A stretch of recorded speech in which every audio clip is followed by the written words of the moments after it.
이번에 소개할 책은 머니트렌드 2023입니다. 이거는 45가지 키워드로 전망하는 대한민국의 돈의 흐름이라는 제목으로 되어 있습니다. 이 책을 보면은 처음에는 2023년 경제를 전망하다. 그 다음 두 번째는 부동산의 새로운 흐름을 읽다. 세 번째 롤러코스터 주식시장에서 기회를 엿보다. 네 번째 돈이 야기한 사회현상을 돌아보다. 다섯 번째 돈이 되는 테크를 먼저 익혀라. 여섯 번째 인구 감소의 파도에서 돈이 보인다.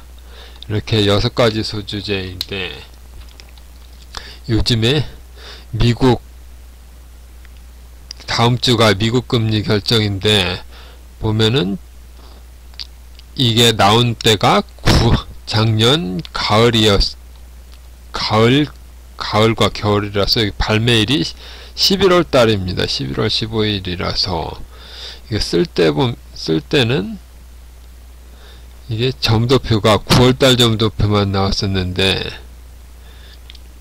여기 점도표를 보면은 2022년 23년도에는 이게 금리 상단이 여기 5%를 넘지가 않았었습니다. 그래서 22년도에는 4.25, 23년도에는 5%, 그 다음에는 점점 최고금리가 5% 이내에서 4.75에서 최종금리를 3%까지 낮추는 걸로 나와 있었습니다. 그런데 12월 달에는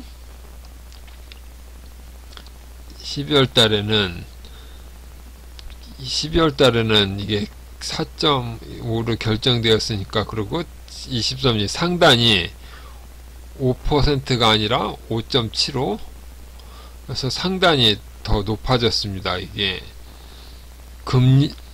물가가 잡히지가 않았기 때문에 좀 더 올려야 된다는 그런 거였고, 그 다음에 24년, 25년에도 5%가 넘었다가 최종 금리는 여기도 3% 정도입니다. 그래서 이렇게 돼 있는데, 이번 3월에는 이게 5%가 아니라 만약 6%가 된다 그러면 큰 문제가 되겠지만, 여기서 6%가 넘지 않고 그냥 이거랑 비슷하게 된다면은 큰 문제는 없을 것으로 보입니다. 그래서 2022년 9월 미국 연방공개시장위원회가 발표한 점도표를 살펴보면 2022년 말 정책금리 전망치가 4.4%였다. 그리고 중립금리는 2.5%를 유지했다. 그리고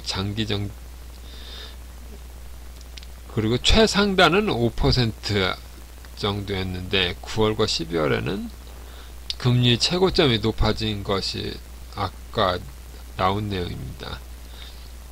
그리고 기준금리는 3%, 내년도에는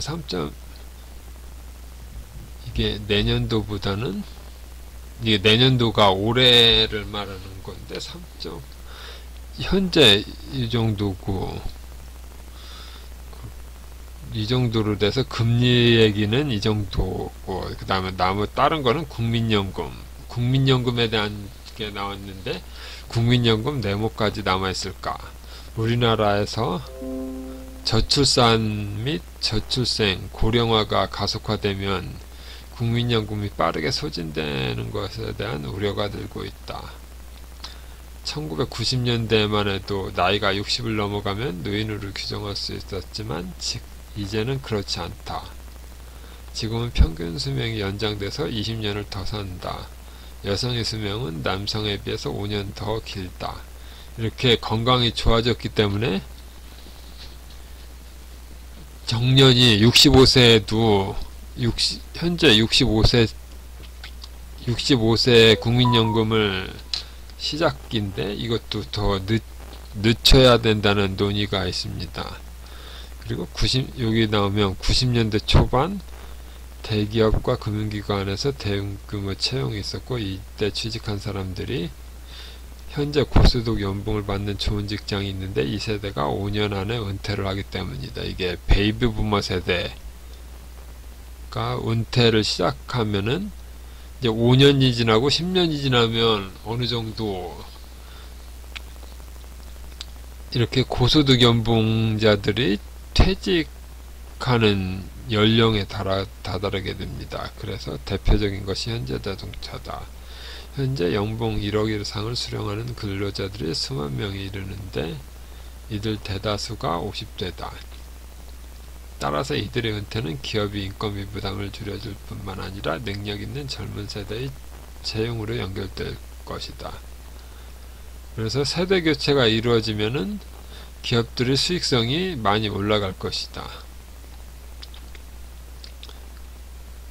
인구 구조상 적체된 저생산성 군이 빠지고 4차 산업혁명에 잘 적응한 젊은 세대들이 각 기업이 중추 역할을 하게 되면 우리 사회는 하루가 다르게 급변할 것이다. 즉 고령화는 단기적으로는 오히려 행운일 수도 있다. 우리나라가 일본을 따라가는 모습이 돼서 일본이 잃어버린 30년이 될 수도 있다는 우려 때문에 그렇게 되지 않으려고 하는 그런 방법들을 모색하는데 여기서도 그런 내용이 나옵니다.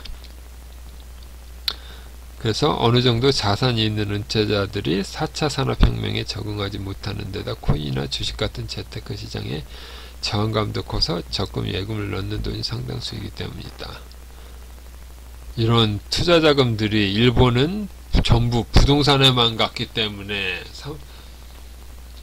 부동산에만 갔기 때문에 그런 잃어버린 30년이 있는데 우리도 일본처럼 되지 않으려면은 좀 여러 군데로 생산적인 곳에 투자해야 되는데 무조건 주식이나 코인 이게 생산적인지 아닌지는 아직 말이 많습니다. 그리고 고령화 그리고 매일같이 뉴스에서는 당장이라도 국민연금이 고갈되어 망할 것처럼 떠들고 있다. 그렇다고 해서 5년 안에 파산할 것도 아니고 수익률도 최근 10년간 엄청 좋았다. 인플레이션이 발생하면 세금이 물가에 연동돼서 자동 증세가 되기 때문에 국가재정도 좋아지는 측면이 있다. 그래서 국민연금에 대한 얘기가 많은데 국민연금의 고갈 여부는 정부의 개혁에 달려있다. 우리나라의 연금은 소득이 낮은 이들에게 많은 보상이 지급되도록 설계되어 있는데 베이비붐 세대의 은퇴가 본격화되고 있어 연금 지급 부담이 점점 커질 수밖에 없는 구조이기 때문이다. 따라서 연금 개혁이 불가피하고 현재 50대들은 70세가 넘어 국민연금을 수령할 수도 있음을 어느 정도는 예상하고 대비할 필요가 있을 것 같다. 정부가 나서서 적극적으로 개혁만 한다면 연금 재정은 고갈되지 않을 수 있다.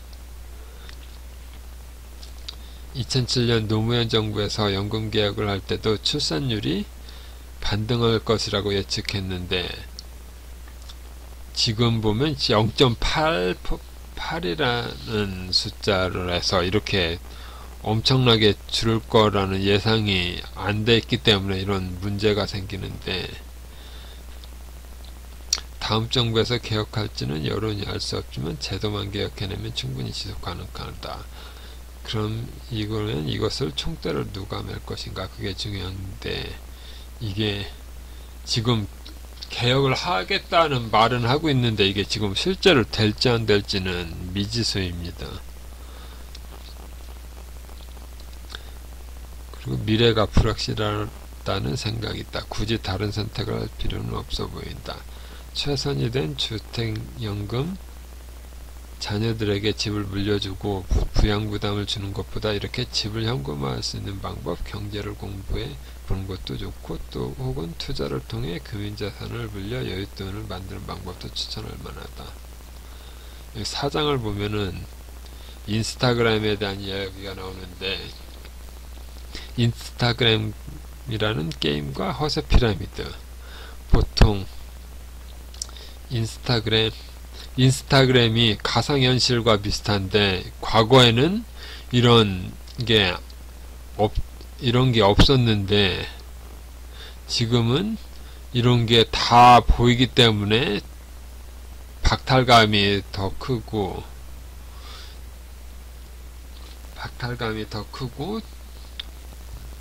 그래서 뭐 보면 이게 과거에 비해서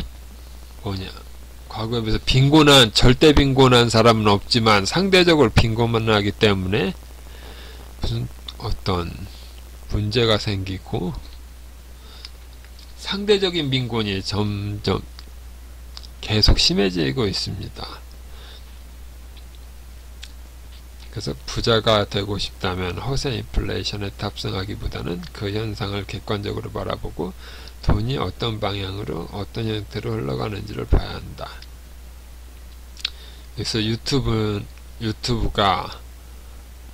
그러니까 인스타그램하고 유튜브가 있는데, 유튜브는 정보 전달해서 이제는 흥미 및 휴식 공간의 기능도 제공한다. 오프라인에서 만나는 것이 힘들다 보니 차선으로 선택한 정서적 관계라고 볼 수도 있다. 사람들이 외로움을 달래주는 가장 큰 존재가 된 유튜브 시장은 앞으로 더욱 커질 수밖에 없다. 그러니까 기존에는 정보 전달에서 이제 휴식, 흥미 그쪽으로 바뀌었다. 과거에도 양극화는 있었지만 지금처럼 모두에게 노출되지는 않았다. 가난해도 가난한 줄 모르고 살거나 부자여도 부자인 줄 모르고 사는 사람이 많았다. 1980년대에도 미국으로 유학을 가거나 골프를 쳤던 이들이 많은데, 그때는 사진을 글로 자랑하는 문화도 아예 없었으니 대부분의 사람들은 나와 다른 삶을 모르고 살았다.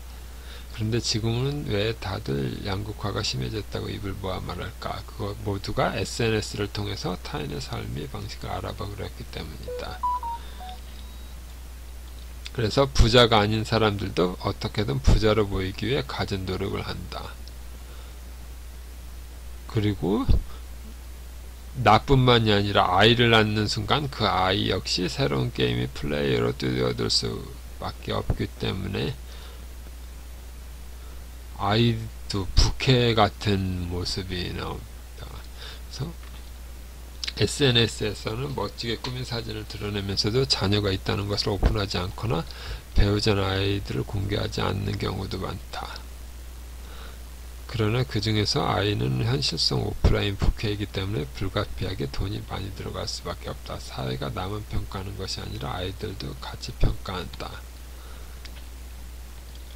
책에서 좀 인상 깊게 보았던 분에 대한 이야기를 해봤습니다. 책의 내용은 여기까지입니다.